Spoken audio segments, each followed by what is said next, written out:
Welcome to another episode of The Unseen Paranormal, where some of the scariest things are unseen. I'm your host, Eric Freeman.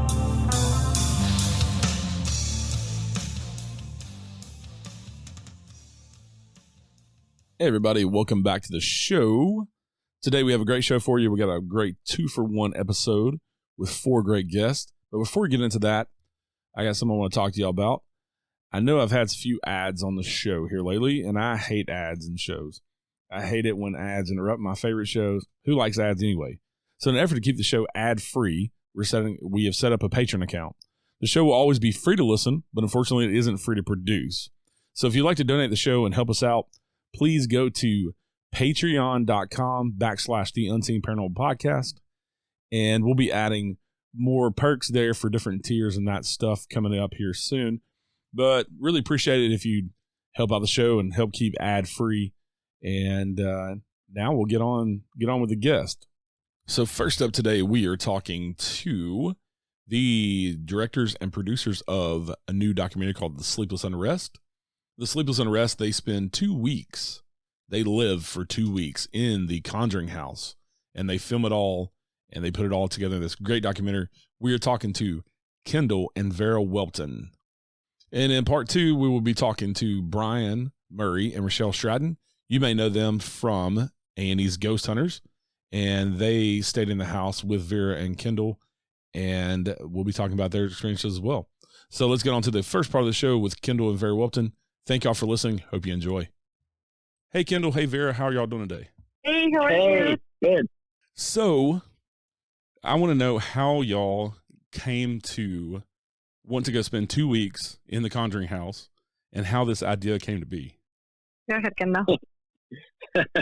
Yeah, I mean, it literally was. Vera and I were on we were on a case, and we're at a location and we're doing some filming. And our friend Brian Murray calls. He was with Rachelle. He calls us and he's like, "Hey, man, how would you like to go and hang out with us at the Conjuring home?" And I was like, "Let me talk to Vera about that." And then I was like, what's going on there? He goes, "Oh, just come hang out with us. We're going to go and investigate. And, we haven't seen you in a while." And so Vera and I started talking, and Vera's like, "We need to film there." And I don't go anywhere without cameras. So, we talked to Jen and Corey Heinzen, and they were cool with us filming. And, I was like, "Hey, how long can we come stay?" And she, "As long as you want." And so we ended up setting it all up and meeting up with Brian and Rachelle and going to the Conjuring home and filming our experience. And so Jen and Corey are the new owners. They've owned the house the past few years, and they're also paranormal investigators. So they've kind of opened the house to investigations and this type of thing where it's never been open that way before. Right. So going into, how did you come to stay there for 2 weeks? How did you decide 2 weeks was kind of the number that y'all wanted to go with? Well, first of all, there's no plan really. We just asked, how long can we stay? And they said, as long as you want. So it was more than anything, how long Kendall and I could have a babysitter for. We could have stayed much longer. It was very interesting to do this paranormal investigation, taking this approach of staying in the homeowner's house, stepping into their shoes, experiencing what they experienced. That's something I always wanted to do personally. Yeah, and y'all had 2 other investigators with you. You had Brian Murray, which Kendall you mentioned, and then Rachelle Stratton, and listeners might know them from A&E's Ghost Hunters. On the second half of this episode, I'll be talking to them. But what was it like investigating with them? And did y'all, obviously with Brian calling you, you're kind of friends, but did y'all really know them really well before y'all went and spent 2 weeks? So yeah, Brian and Rachelle, I became good friends with on Ghost Hunters because I worked as director of photography on that show with them for over a year. We were working all these different cases, going on all these crazy places. And so Brian and Rachelle, I worked with them on Ghost Hunters. Go ahead, Vera. Well, I met them probably, a year and a half ago.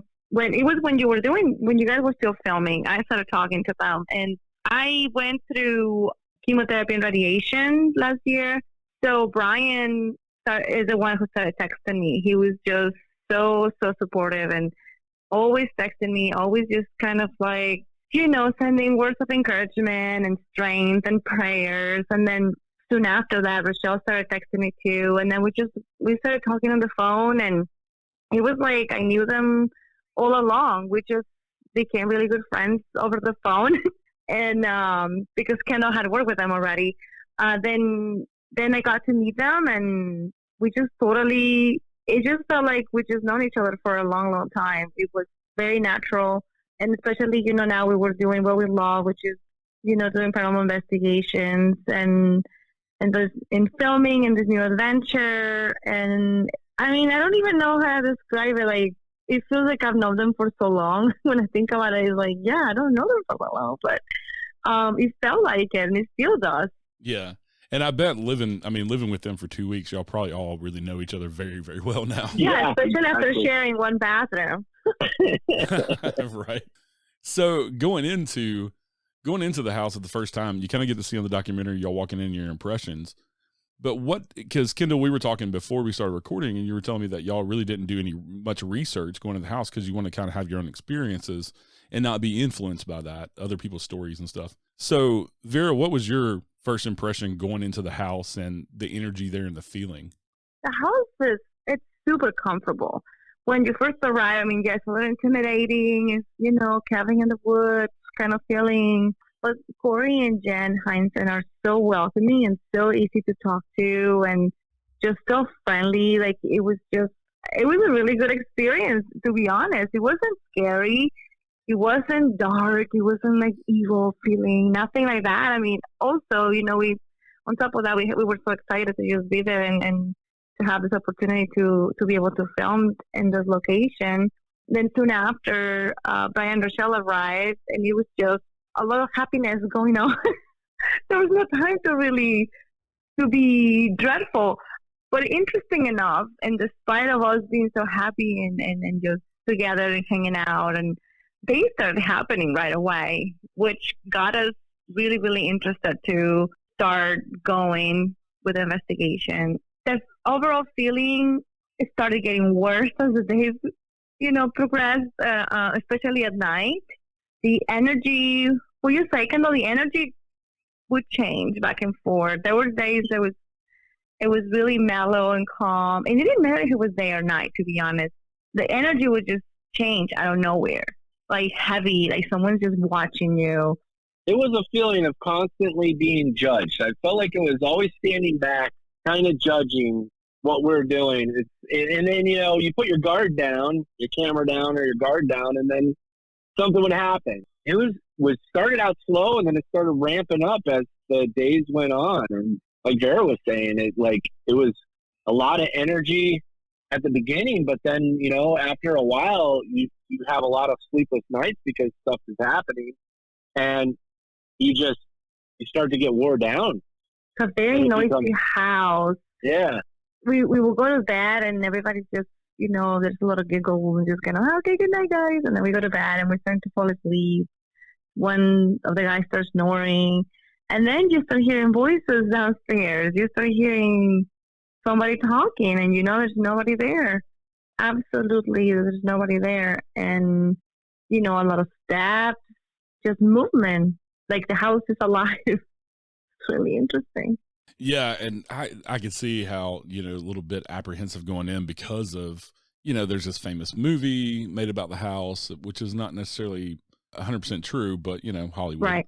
So all the stuff that you've heard, even though y'all didn't go in and like dive into the research, but yeah, I could see how you could be a little excited but apprehensive at the same time, and kind of that first night of not knowing what's going to happen the first few days.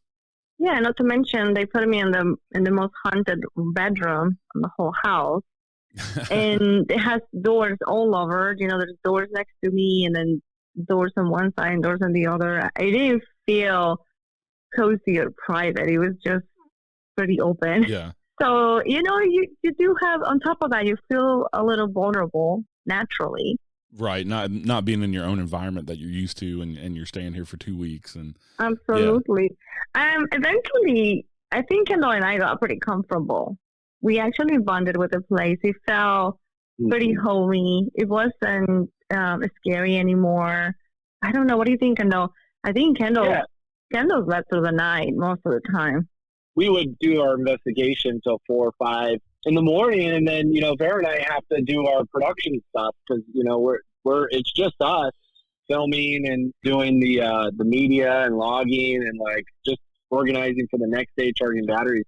So we would stay up, for an extra hour or so after everybody goes to bed. For me, I would just pass out after, and then it would just be, I'd be out. But, poor Vera, it took her a little while, and, she would hear things and, try to wake me up, poke at me like, oh, hey, did you hear that? And I was unfortunately just out. But towards the end, I mean, I was right there with you. It was like getting more active as the investigation and our time there was going on, especially that last night.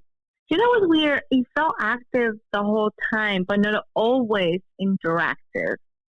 It was very something true. Was always happening, but it was sort of, I felt like ignored the first few days because we tried and tried and tried. Not much was happening. It was until later when we did the session in the dining room. We went from the living room, the seance room, into the dining room. And that's when things started picking up, and it was really weird. This time it felt different. That night was very, very uneasy for me. So the house kind of had to warm up to y'all the same as y'all warmed up to the house. That's what we were thinking. I wonder. Yeah, it kind of felt like that. It really did. And Kendall, you were, I was surprised at how adventurous you were going down to the basement by yourself. I've been an investigator for many years, but I would have been a little apprehensive about going down the basement by myself. He's fearless. I love it. I absolutely love it. I just been to a lot of locations. I go in them by myself. I go shoot, like on these shows, I have to walk around these places by myself. The investigators go home, and the camera crew's there to shoot B-roll. So we adventure all over these locations by ourselves and stuff. So I'm kind of used to it. But yeah, I did get adventurous. I was kind of on a different experience on this one. We got to kind of let down our guard a little bit and have a little fun and get adventurous. Corey and Jen are paranormal investigators, so there wasn't really a client that needed help, and they encouraged us to experience what they experienced. So we were able to adventure out a little bit, I guess. Yeah, and y'all had the place covered in cameras. And the new owners, they have a security system that's up all the time as well with cameras, and some of them have sound. And what was it? 14 cameras, Kendall? Well, we had like 14 DVR cameras, but we also slept with GoPros. We had GoPros on our side, ready to go. We had 2 cinema cameras on the ready. Like it was, cameras everywhere. As many cameras as we could put on it, we had it. Yeah, one of the great things that I loved about Andy's Ghost Hunters was you brought the ECCM camera over. The EMCCD, yeah. Yeah, and that thing is great as far as the way it works and how it's scientifically impossible to like spoof it. If you want to explain that to the audience a little, you could probably explain it better than I can, how the camera works. Yeah, so Brandon Elvis brought this EMCCD camera to Ghost Hunters, and it was kind of introduced later on the show. And, Vera and I were able to acquire 2 EMCCD cameras for ourselves, and we wanted to use them and investigate with them and learn them. And, we've been getting really great results. And now what an EMCCD camera is an electron multiplying camera. And what that is it reads photon events. A photon event is basically like EMF detectors pick up fluctuations in the magnetic field. A photon camera picks up photon events. So on the camera, the sensor is very sensitive to low light.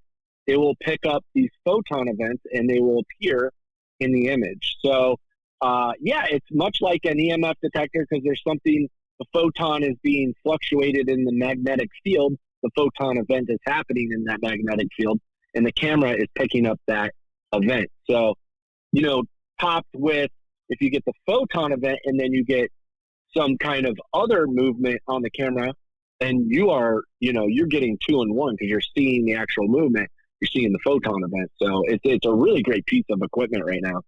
Yeah, and y'all caught a lot of evidence with it outside, like on the tree line. Yes, it was very fascinating. Totally unexpected. Very unexpected, yeah. we actually pointed that thing towards the house. We had Corey Heinzen, the homeowner, had said that an investigation group was there at the house, and they saw something fly out of the house, out of the roof of the house, a ball of light fly out of the house and into the tree line and illuminate the tree line. And we took the DMC CD camera out there to see if we could capture that on the house. But then after we were out there for a few, we started feeling like there was a bunch of eyeballs on us towards the tree line behind us. And then sure enough, we started hearing noises. And so we flipped the camera around, and then we started, we flipped the camera in the direction where we were feeling the eyeballs. And that's when Forrest started doing its thing. It was just, that was fascinating to me. That was my favorite part of the investigation for sure. Yeah, I think that piece of tech is just amazing, and to adapt it from the scientific world into the paranormal world to get even more evidence. And there's a famous piece of evidence using that camera on Ghost Hunters where a full body apparition was caught, and trying to recreate it looked nothing like on the camera. And yeah, just I think that just furthers. And I've talked to Brandon Alvis on my show here, and the way that he just tries to further the field with verifiable scientific stuff, I think is great as well. Absolutely. Yeah. I was there for the first thermal camera when thermal camera came on Ghost Hunters. I remember that. And this reminds me a lot of the thermal camera, just better. I mean, this piece of technology is really fascinating. It's a really good piece of gear. Yeah, to kind of illuminate things that the eye can't see. Exactly. So I know after 2 weeks of filming, and with that many cameras, it had to be insane to try to get all this down to a documentary size film, and some of the stuff that you couldn't put in. And I know you focus on the house in the film. Did y'all go around the property? Because I know the property's pretty big, and there's like an old foundation of a home back in the back that they found, and then there's the barn where the lady supposedly hung herself. Did y'all get any evidence of other places besides just the house? We never got to it. To remind you, it was winter during COVID. We pretty much stay indoors most of the time. We ordered food. We were actually super interested in interviewing the neighbors and, looking around, and we just never got to it. There was so much to do indoors. And that's what I'm saying. So we're surprised. It was completely unexpected that at the end he called us to go outside because we weren't planning to. Yeah. Also, we didn't find out about the cemetery and then the foundation until many days later that they told us about it. That John had done a spirit box session looking for the cemetery. So, right, Kendall, it was way towards the end. There. And it was towards the end. We started learning about John's connection with the house. The longer we were there, that was fascinating in itself. John in the house, the spirit box session. We never even saw the footage when we were in the house until later on when we got home and started doing post-production. And we were like, oh, this is really good. I wish we could have gone, but we didn't. Yeah, and with all that footage, like I was saying, after 14 days, I mean, I know just an 8-hour investigation using a DVR system, there's so many hours of footage and so much audio. What kind of stuff did y'all capture that you couldn't put in the film because it didn't fit in the narrative, or you just didn't have time for it? Oh, there was quite a bit. And it took me 2 months. The 2 months that post was fast. This is the fastest film ever, I think, that all of us did, including our editor and EP, Corey Frost, who did a magnificent job. He's putting the pieces together. So it took me 2 months to review the DVR as we are working also on post and audio and everything else. It was exhausting. I'm not going to lie. Yeah. I wanted to be very, very careful because I didn't want to miss anything. So that was probably the most difficult part of the whole project for me, just having to sit there for that many hours, just watching. And we started finding stuff. There's a lot of oddities that we found. Like one that I can think of is we were eating in the dining room, just no filming, just eating, just talking, and this little tiny wispy thing comes out of behind Corey Heinzen. and it starts moving, and then it stops, and then it moves again, and then it disappears into the wall. And we looked at that. We're like, is that a spider web? Is it like a little insect? Like, it was big enough that I feel like somebody would have seen it. It was daytime, so it wasn't, you made a good point, Kendall, that IR light wasn't on. So it was really strange. One of those things that we scratched our heads, but it didn't fit the narrative. We didn't know where to put it. Because, again, we were just eating, in the dining room, just talking. It just kind of happened there. One that really bothers me is we did a really good session in the Sam's room, which is the living room by the library. And John was doing the spirit box session, and Corey Hansen just the bandograph. So we were really, really, really into it.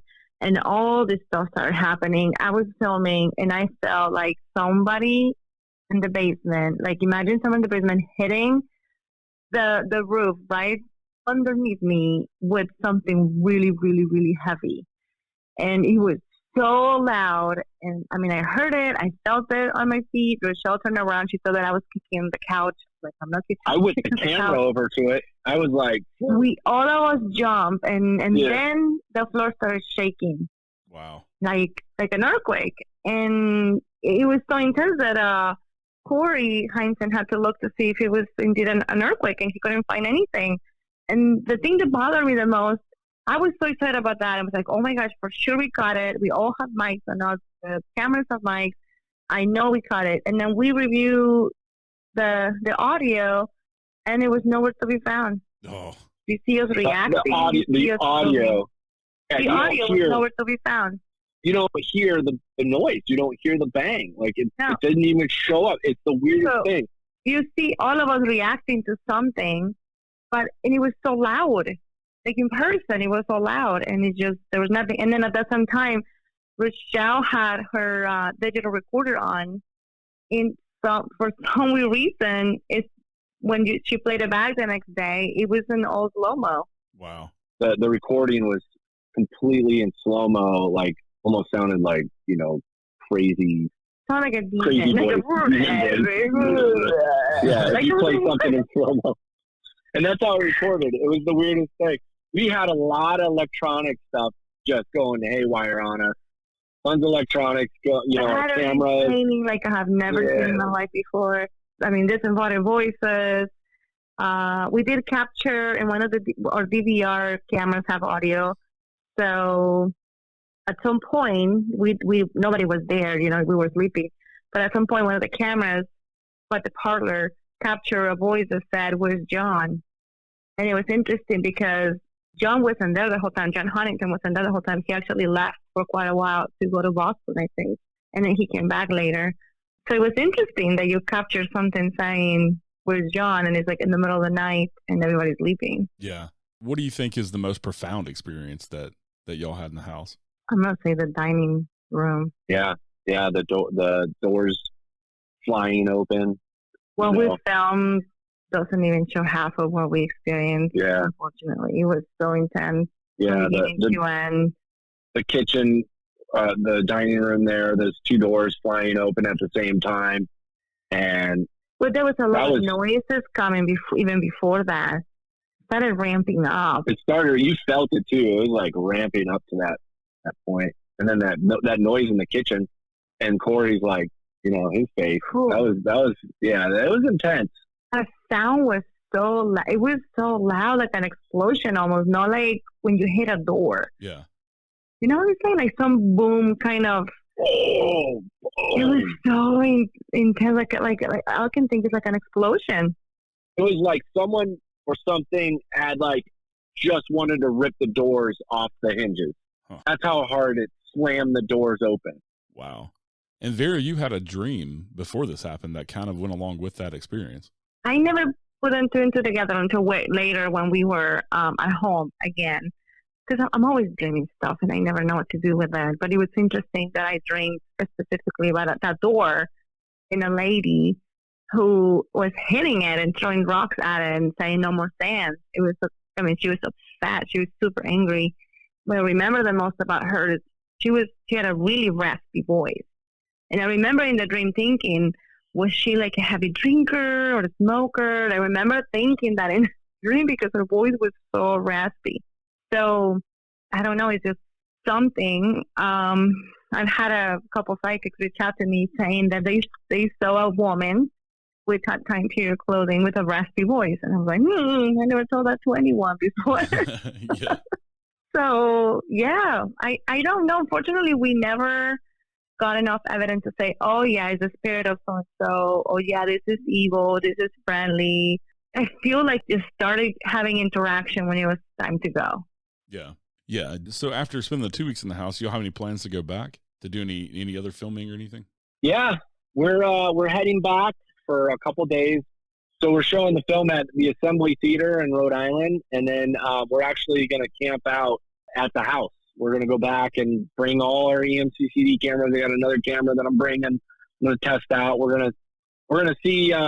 We had that experience in the woods, and it just leaves your brain wanting more. So we're going to go back and see what's going on, see if we can capture some more stuff back in those woods.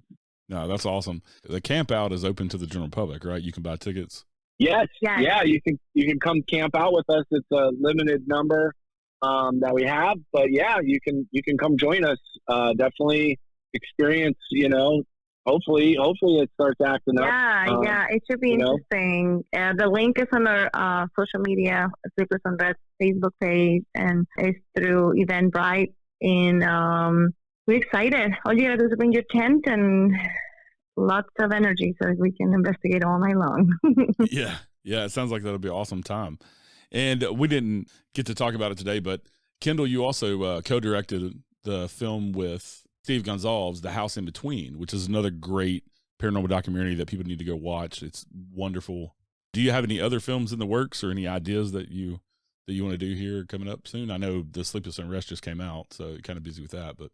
Yeah, we have, the Sleepless Unrest is available on Amazon, iTunes, Vudu, Vimeo, Microsoft, YouTube.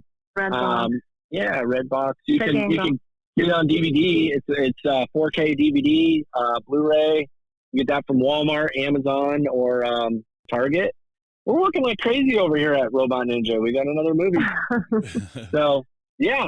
They'll be expecting that in a few months here. And yeah, we're just going to keep doing these. As long as people watch them, we'll keep making them. So yeah, that's right. We're excited. Yeah, I'm excited too to see what y'all have coming up next. Cause like we were talking about before recording here, I've been a fan since you did The House in Between, and definitely was excited about the Sleepless Unrest. And so everybody should go out and watch both of those films and look forward to your upcoming films. And for more info on the Sleepless Unrest, you can go to sleeplessunrest.com or find them on social media and keep up with Vera and Kendall Whelpton and what they've got going on. I appreciate y'all coming on and talking to me today. Thank you for having us. All right. Great conversation with Vera and Kendall there. Y'all go check out The House in Between. That is from their production company as well, and look forward to what they got coming up. I definitely am. And so next up here, we have a conversation with Richelle Stratton and Brian Murray. You may know them from A&E's Ghost Hunters, as I said before. They're the other two that star in the Sleepless Unrest and spent the 2 weeks in the Conjuring House. So now we're going to talk to them and see what they experienced in the house from their point of view. Enjoy. Hey, Richelle. Hey, Brian. How y'all doing this evening? Hey, Eric. We're doing good. Real good, man. Real good. How are you? I'm doing well, thank you. Thank y'all for coming on and chatting with me and talking about the Sleepless Unrest. I've seen it. I love it. I think it's a great documentary. And my season finale for my first season, I actually had Andrea Perrin on. Oh. So it just seemed like natural to have y'all on here. And this came out at the perfect time when I starting season 2 here. So I was excited to talk to all 4 of y'all.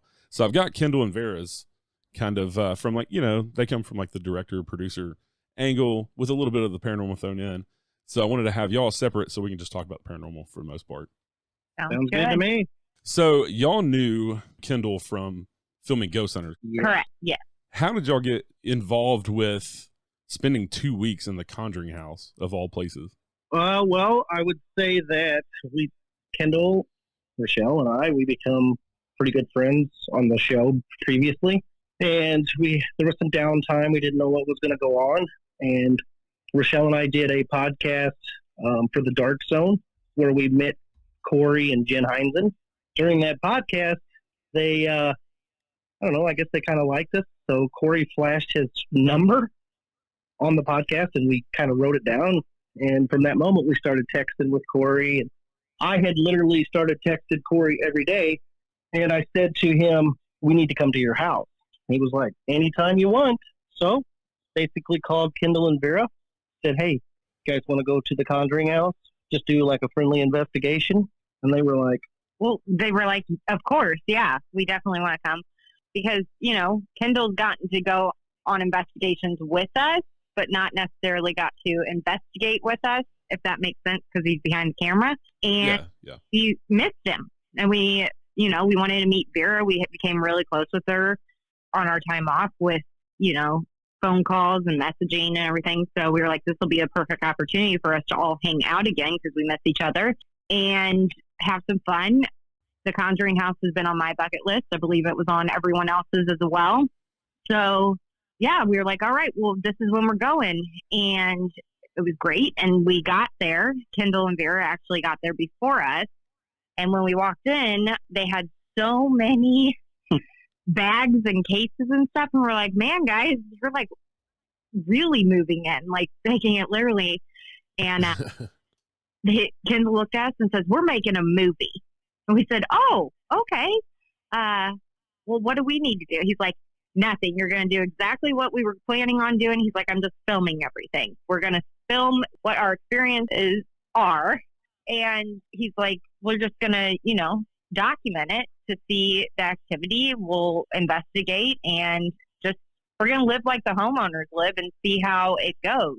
And it was awesome because Corey and Jen were, you know, good with it as well. And then we just, you know, the Sleepless Unrest kind of happened. Yeah. It was one of those things that wasn't planned, for us at least, and then it happened. Well, that's usually some of the best things that happen in life aren't planned. They just kind of happen like that, just organically. Absolutely. Completely agree. So that was the first time that any of y'all had ever been to the house, right? Yes. We live in the Midwest, Richelle and I, and they live in South Carolina. I didn't know if it was north or south. They live in South Carolina. Whatever. They live in South Carolina, so it's a trip for both of us. For us to drive, it's almost 18 hours, and for them to drive, it's like 12 or something. So yeah, the house is in Rhode Island. Yeah, yeah, and also it's one of the most. It's probably the most iconic paranormal location that you can actually go to and investigate. I mean, everybody that's done any kind of investigating knows about it, or at least has heard the story. There's films about it. There's documentaries about it. There's all sorts of things on the web that you can find about it. I mean, it's what a privilege it would be to even go there. And we got to go there and hang out and do some real cool things there. So going into the house for the first time, because of, like you're saying, it's pervasive in pop culture. Everybody knows about it because of the film. And Andrea Perron, of course, has been out there with her book and has been basically talking about the house for many, many years now. So what was y'all's first impressions? Were you intimidated? Were you nervous? Were you, of course, as paranormal investigators really don't get too scared, but were y'all on edge? Like what was your first thoughts going into the house? I was super excited. I couldn't believe I was actually there. When we pulled up to it, I was like, okay, this looks like a creepy little cabin in the woods type thing. This should be fun. I hadn't done tons of research, and I was trying to keep the Conjuring movies out of my head because I know that Hollywood can sometimes exaggerate things, and I wanted to experience the house for myself and get my own opinion on it. I mean, always in the back of my head is like, hey, it doesn't get the reputation it has because it's all sunshine and rainbows, but that doesn't mean that that's always what's happening, because if that was the case, Corey and Jen probably wouldn't be able to live there. So try to go in with an open mind. I was just super excited, and I couldn't believe that we were going to get to stay as long as we did. Mine for sure was excitement. I felt like, oh man, I finally made it. I'm here. This is something that I've read about. This is something that I've seen, and kind of dove into wanting to always be there. Now I'm actually in the parlor room. This is where the major seance happens. Now I'm with my best friend. Let's attack this. Let's go. Let's have some fun. It was exciting. Still is. Yeah, and also to get to talk about it and kind of share your experiences with lots of people through the documentary, and then also doing interviews like this. from my point of view, it's a lot of fun when I get to do that. But y'all had stuff happen pretty much from the get-go, not long after you walked in the door. Oh, yeah. That house is extremely active is what I would say. And I mean, it's a weird house in a sense that at sometimes it is so peaceful that it's crazy because you're like, this is the Conjuring House. How can I be at peace here and feel comfortable and all this other stuff? But then it's also active like crazy, and not just at night, during the day as well. And I know that we all talked about it, and at a certain point in the day or towards the evening, the house's personality would almost change and you could feel it. Yeah, I've heard that. I've heard Andrea Perrin kind of describes it that way too. When I spoke with her, that there were moments where it just felt different. They had long stretches where it was peaceful, and then at times it just changed, and you would know when it changed. Yeah, absolutely. It would be comfortable, and then all of a sudden you would feel like, okay, it just feels different. I don't know if it was when the sun went down or whatever, but you can definitely feel a change in the atmosphere. And I don't know, still exciting, but also I guess I would say we were a little bit more on edge. You know what I mean? Like this is the Conjuring House. There's some probably here. Yeah, and spending 2 weeks there, I guess there would be some level of comfort. I mean, that's a long time to spend in a haunted location.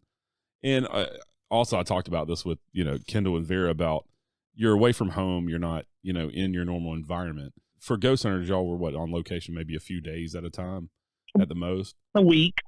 Yeah. Yeah. That was a full week. But it wasn't like 24/7. It was, we were there every single day, like afternoon till early hours of the morning type thing. And most times you would leave and go back to a hotel or something. You didn't sleep there in the location. This is when we were at the Conjuring House, we literally, everything we did was there. We ate our meals there. We didn't leave once we got there. So we would eat, sleep. We never left the house. No. To the point where it was almost like you didn't even realize the actual time. Like you'd be doing something and all of a sudden it'd be 5:30, 6 o'clock at night. And then you would eat a meal and then the next thing you know, it would be like 11 o'clock at night. It was like the days flew by and the nights dragged on. Yeah.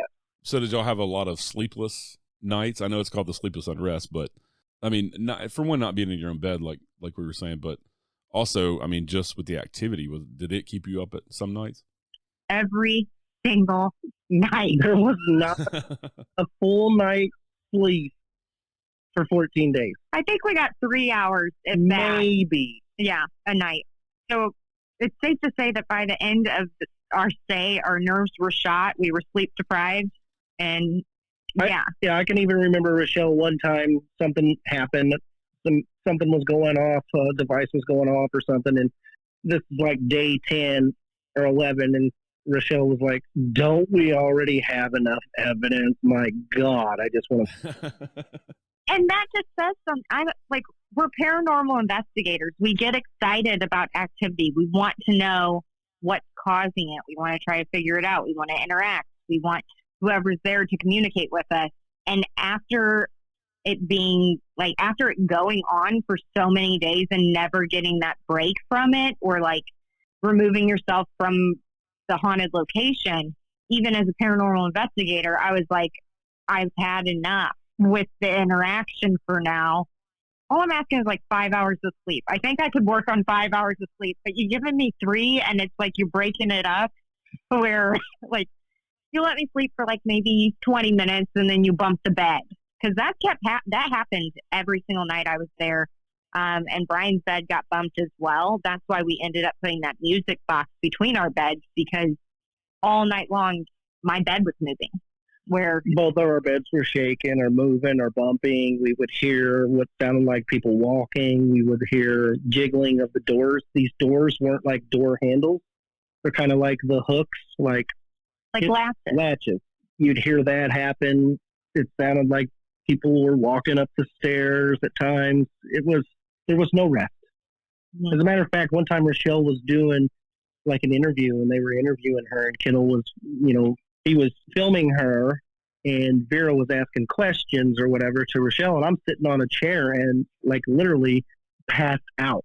I was like, thanks, Brian. I bored you so much. I was totally sleep on the couch or on this chair, like just out. I have a picture of it if you want to see it, because I'm debating on posting it because I think it's hilarious. It's not that hilarious. He looks so precious. I looked like I was deed. I mean, his mouth and everything was sleeping. I was gone. I think he started snoring. That's why we had to quit the interview. He's like, boy. That's not funny. But, yeah, we didn't, there wasn't, the house isn't for sleeping, I don't think. No, not for us. I wouldn't change it, though. I'd do it again. I would too. It's the hardest investigation that I've ever been on, but I feel like it was the most rewarding. Like, as investigators, most people go into a home one night, and in an 8-hour span, they try to figure out everything that's going on in that span. And we know now that I think that's a good start, and you are going to you'll probably find some things out. But to be in the location for 2 weeks and not necessarily go out and search for an entity, you're letting the entity do what it's going to do, and you're there to capture that experience. It was a whole different way to investigate, and it was taxing. It was rewarding. But man, I'm telling you right now, it drained us. It put us to the test. Yeah, and from what you are saying, it sounds like now you can probably relate better to homeowners who have to live with stuff like this all the time. Oh, definitely. You know, you don't really understand, or you can try to show them empathy or whatnot, but now it's a different level, because it's like, okay, I understand when you're trying to, for instance, I was trying to shower and I felt I was uncomfortable to wash out my hair, like the shampoo out of my hair, because when I closed my eyes, I felt like someone was in the shower with me. Like, I don't had Vera come in the bathroom and sit in there while I was showering, because it was like, I don't know, it gets in your head for sure. I don't think I'm really hard to scare. You can startle me because it's a natural human response, but like to actually scare me, that's a little bit harder. And I can say there were a few times in that house that I was pretty close to being scared. Not scared where I'd like run out or fear for my life, but definitely one where it's like, okay, I want someone in here with me, and I'm definitely not turning around to see what that was. Like, I was sleeping one night, or trying to sleep, and I had my back to the wall up in the room we were sleeping in. There's only about maybe less than a foot between the bed and the wall before the ceiling starts coming up. And I had my back to it. It started getting cold. I adjusted my blanket. I was like, it's probably cold. Like, it's snowing. We're here in wintertime. And it probably doesn't have great insulation because it's an old house. And I fell asleep. And then I woke up to someone going behind me in a spot that I know no one living is going to be. And Vera said she was watching the DVR and she could tell exactly when it happened because my eyes shot wide open. And then, like a child, I brought my blanket up over my face, kind of, because, you know, blankets will protect you from all the monsters. Yeah. Right? And she's like, you closed your eyes real tight. And she's like, and then you did what I wouldn't do. You opened one eye and looked around. But she's like, you did not move the rest of the night. And I told her, I was like, I was actually scared during that because we still had a while to have to stay there. And I was like, if I roll over and there's a face right there, I don't think I'll be able to sleep any of the other nights. And then they also said, like, hey, why didn't you grab the GoPro and start filming yourself for that experience? And I said, because the GoPro was on the ground, which means I would have to lean over the bed and pick it up. And that's how people get snatched under beds and never get heard from again. And if I come back up and I have it on and there's a face behind me, I'll probably have a heart attack. I don't know. And they said, okay, you have a point. I said, I'm sorry I let you down. And they're like, you let us down. We understand. I was like, I wasn't grabbing the GoPro off the ground. I wasn't putting my feet over, dangling. Nope. Well, and if you're going to disappear on a paranormal investigation, that would be the house. Right? Yeah, but it also would be so good on camera to see somebody disappear. I wouldn't choose it to be Rachelle, or Vera, or Kendall, and definitely not me. You're asking to be Maybe a dog or something, but that'd be cool. Oh, I'm sorry. Well, I mean, it's not okay. no one. I don't want to. I want to see. Yeah, not us, but I want. Maybe like see Brian like drug out of bed or something. That would have been cool. Really? Maybe like a stuffed animal or something get pulled under the bed. That's cool. Okay, yeah. Way to save him, Eric. Way to save him. Thank you. Going down a deep dark hole there. She's like, I want a whole human person to just vanish right before. Right. You're like, let's draw straws. Looks like oh, you're getting. You're not coming back out of that well, sir. Sorry. Right. Terrible. Oh, sorry, Kendall. We love you, Kendall.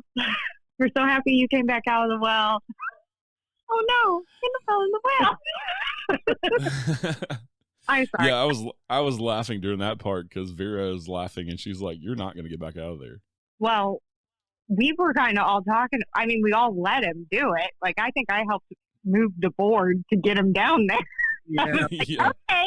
I think we egged him on a little bit. Yeah, I was like, I think you should. I think that's the only way we're I don't gonna think know. Vera was egging him on. She wasn't egging him on. She was kind of looking at us like, listen, you two, Yeah. quit hyping him up.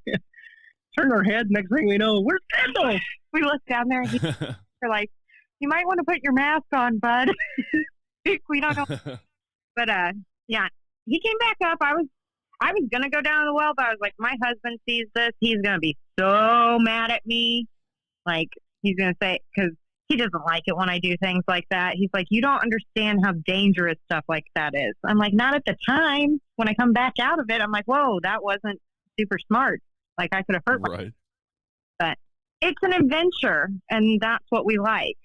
For all the listeners, you watch the film, there's a point where you all go down to the basement and there's just like boards covering this old well, and it's just like a well that you see in horror movies. When Kendall goes down in there, it's like the stacked rock all the way around, like something you see out of The Ring or something.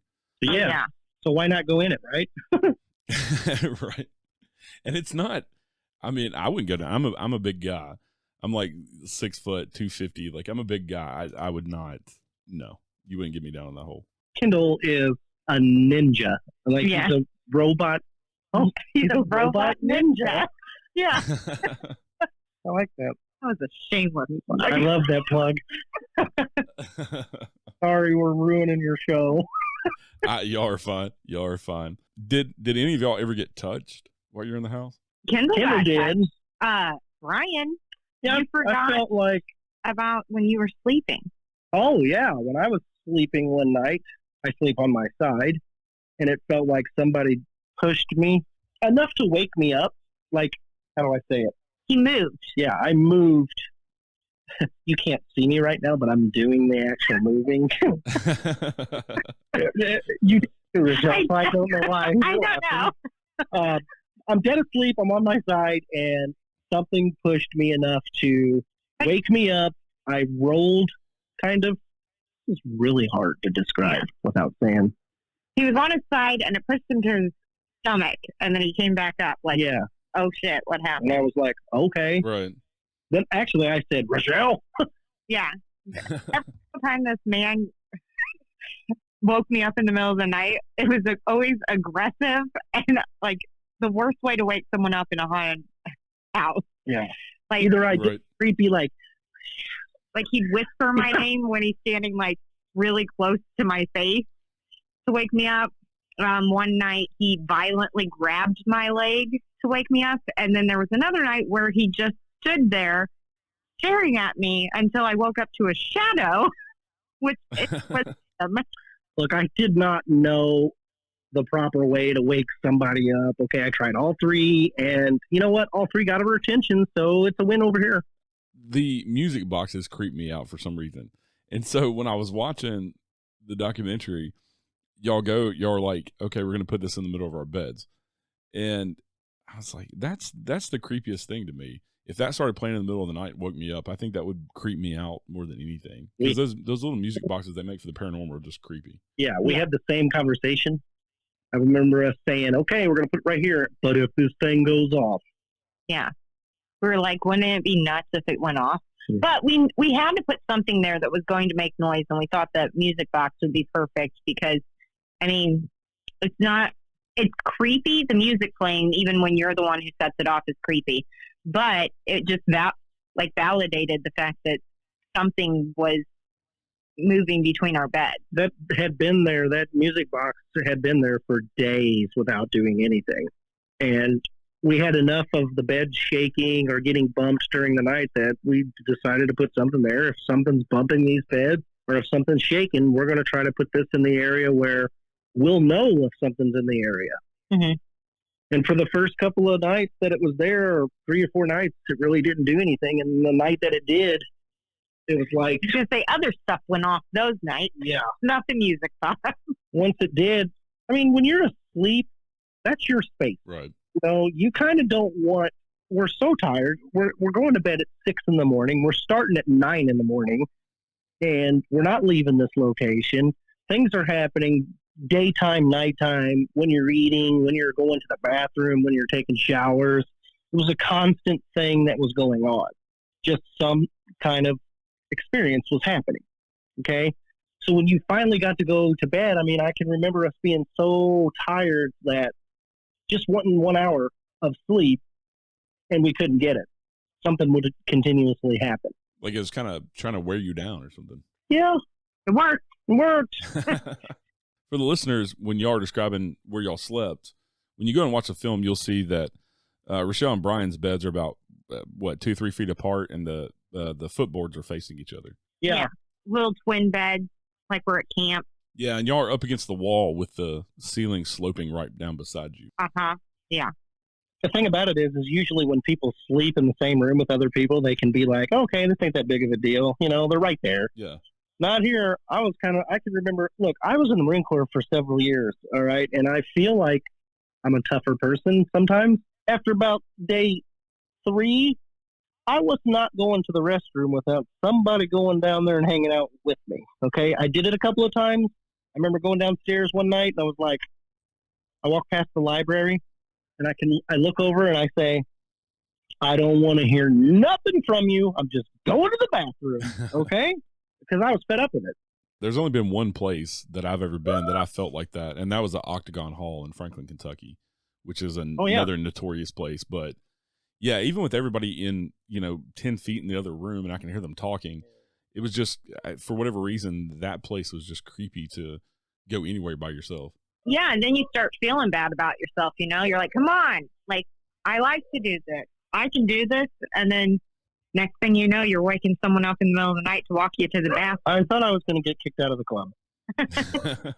But then I would have been totally cool that, oh, okay, you're sending me home. No biggie. I'm going to get to relax and rest.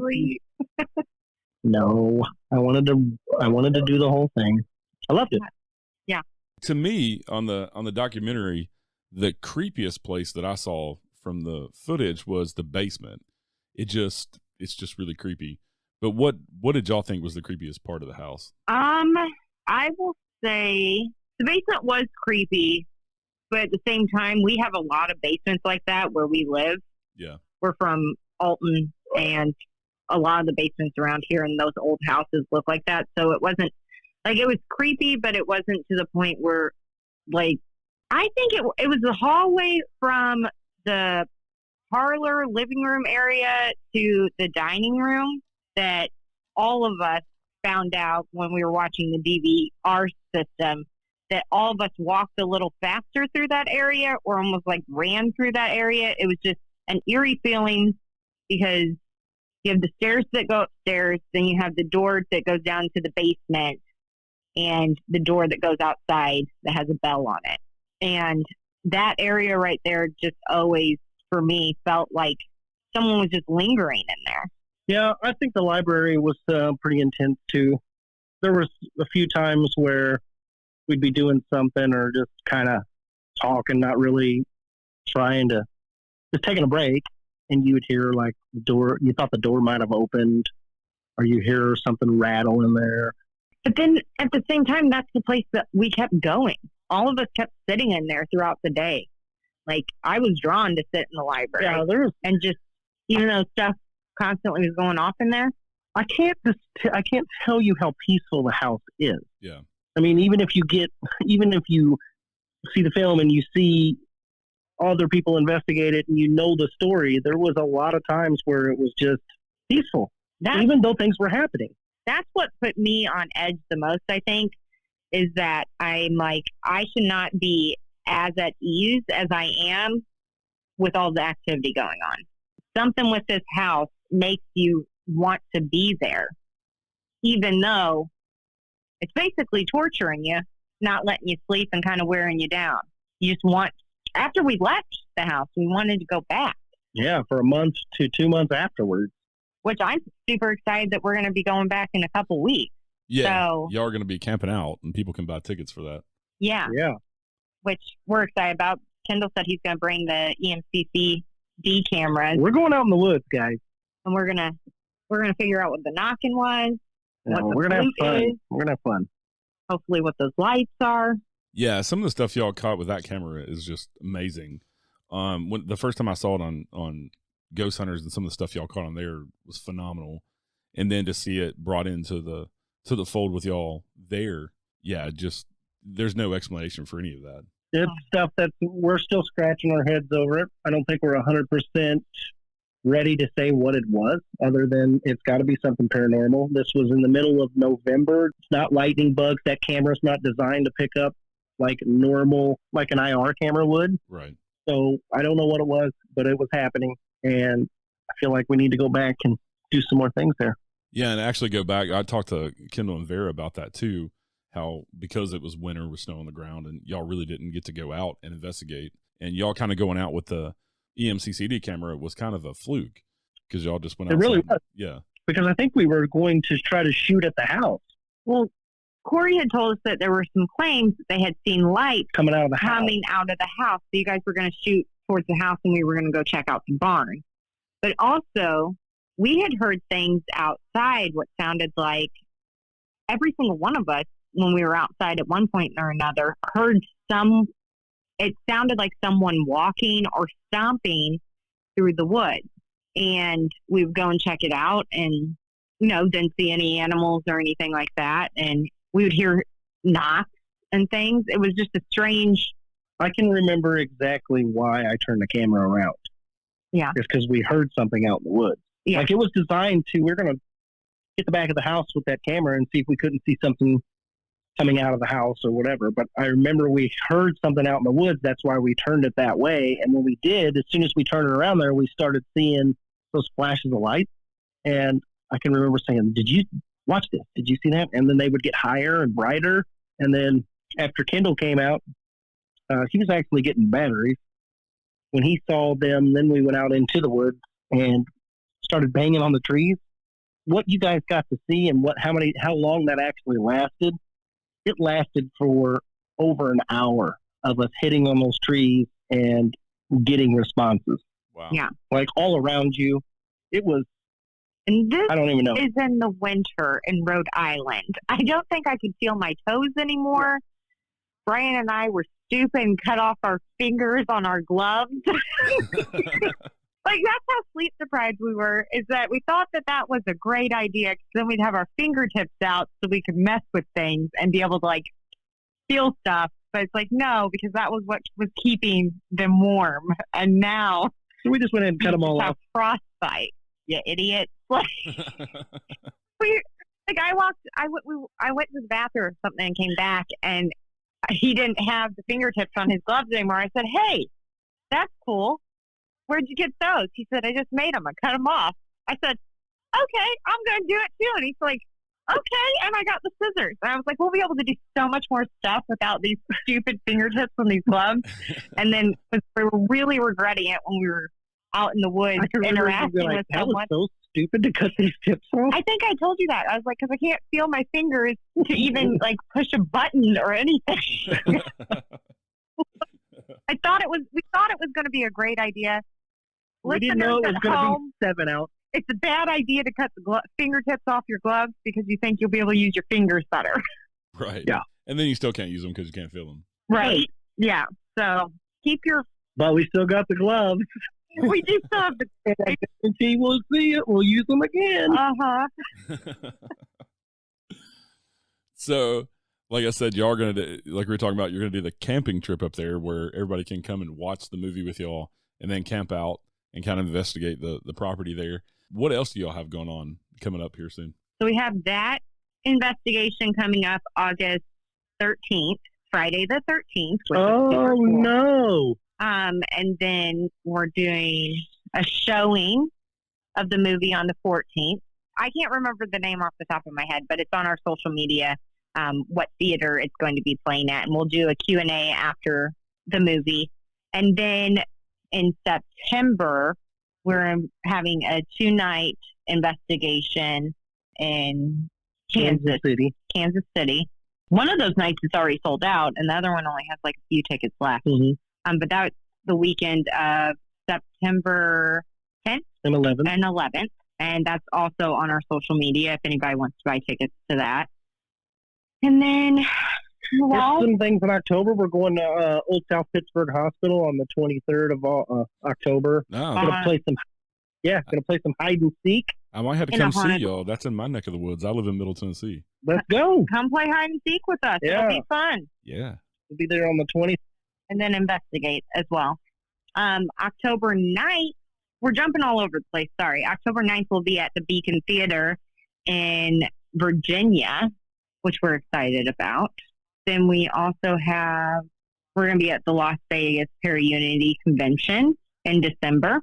Also, our home team, Riverbend Paranormal, will go to the Conjuring House in November. Yes. We will be back at the Conjuring House in November with them. So we got a bunch of stuff. Yeah, lots of places for people all over the United States to come out and hang out with you and investigate and have a good time. Yeah. And like you said, people can go on Facebook to Riverbend Paranormal. I'm a member on there, so I see all y'all's posts, and they can find y'all on all the social medias. And if they want more info on the film, they can go to sleeplessunrest.com or also find the Sleepless Unrest on Facebook. Yes. It's also on Instagram and Twitter. Yes. So Sleepless Unrest on Instagram, Twitter, and Facebook. Then you have Brian _Murray GH on Instagram, Facebook, and Twitter. And I'm on Instagram, Facebook, and Twitter at Stratton Rachelle.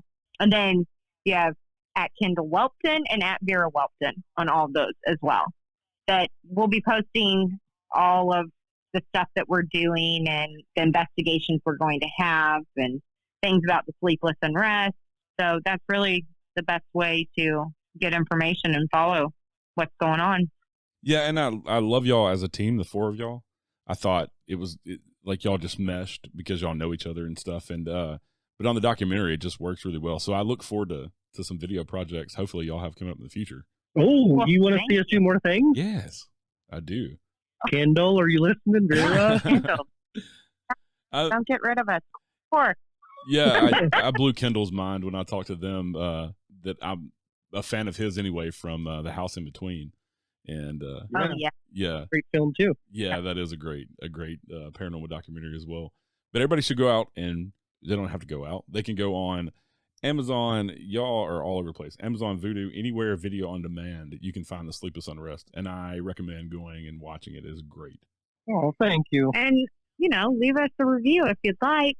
We'd appreciate it. It's a nice review. Yeah, nice review.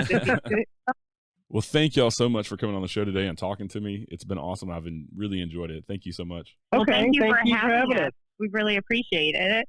And it was great talking to you. Great talking to y'all as well.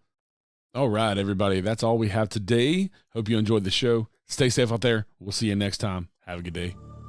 Join us next time for a new episode of The Unseen Paranormal. Until then, head over to the Unseen Paranormal Lounge on Facebook for all the latest updates and discussions about the show. You can also find us on Instagram, Twitter, or at unseenparanormalpodcast.com. And please rate, review, share, and subscribe to help more people discover the show. The Unseen Paranormal Podcast is proud to be the ambassador for paranormal for Verbal.com. A big thank you to my friend Chris Lips for the awesome theme music. You can find more of his music on Apple, Amazon, or Spotify. And as always, thank you for listening.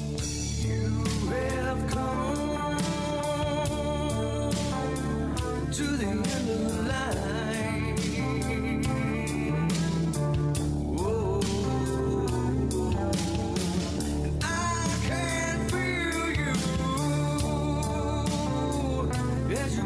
the other side.